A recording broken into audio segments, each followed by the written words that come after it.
Don't you have to get a quarterback? Look, I mean, do we have to draft a quarterback? You'd say, man, it sure looks like we have to draft a quarterback, and yet it's got to be the right fit, the right one. And if we had the tip sheets as to who everyone else was taking, it'd be easier to answer that question. And so that's the puzzle here.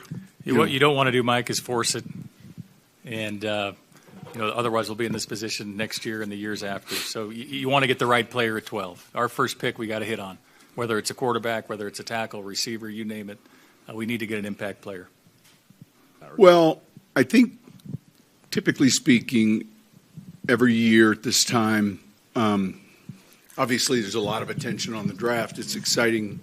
I think it's obviously exciting for us, the scouts, everyone involved. But also, I think it's exciting for the fans. Meaning, that some may have gotten a glimpse of these guys at the combine, but there's, and where I'm going is it's generally the first round, and if you really narrow it down, the focus for the fans are like those first 15 picks, and yeah, the part of the puzzle.